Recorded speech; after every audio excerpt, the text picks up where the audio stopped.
가보지 못한 길. 단풍진 숲속에 두 갈래 길이 나 있었지요.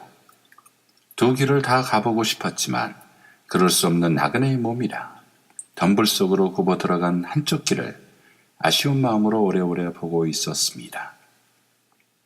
그리고는 또 하나의 길을 택했지요. 두 길이 모두 아름다웠지만 그 길이 더 마음에 들었던 거겠지요. 그 길은 풀이 더 푸르고 내 발길을 기다리는 듯 발자국도 안 난 채 낙엽에 덮여 있었지요. 하기사 두 길이 거의 엇비슷한 상태였지만요. 더구나 그날 아침에는 두 길이 같은 모양으로 흰서리 위에 발자국 하나 나 있지 않았었지요. 나는 후일을 기약하고 한 갈래 길을 남겨놓았지요.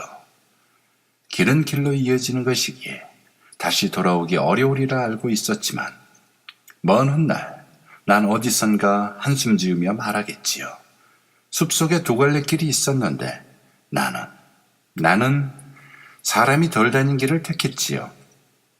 그런데 그것이 모든 것을 바꾸어 놓았답니다.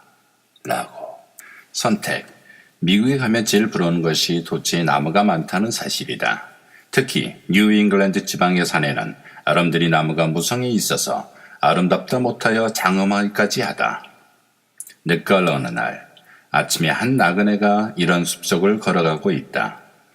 길에는 보기 좋게 잘 자란 풀이 깔려 있고 그 위로는 노랗게 물들은 낙엽이 덮여 있다. 이른 시간에서 사방에는 하얀 서리가 10개 내려 있는 것이 매우 청간한 느낌을 준다.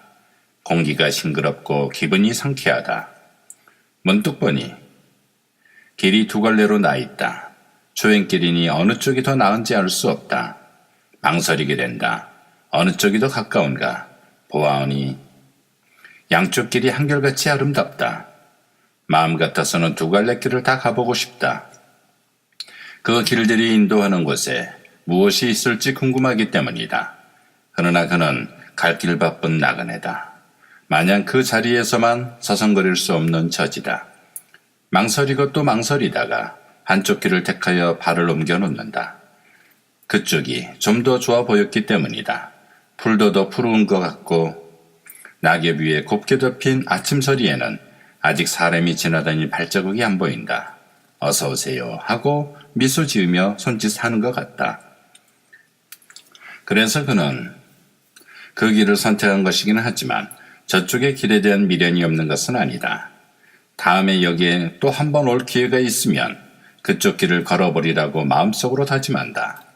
인생을 살다 보면 한 번 지나간 길목에 돌아올 수 없다는 것을 알 만큼 알고 있는 처지지만 그래도 혹시 하고 기약을 한다. 인생의 길을 건너라면 우리는 자주 이런 교차로에 서게 되고 그때마다 우리는 선택을 하지 않으면 안 된다.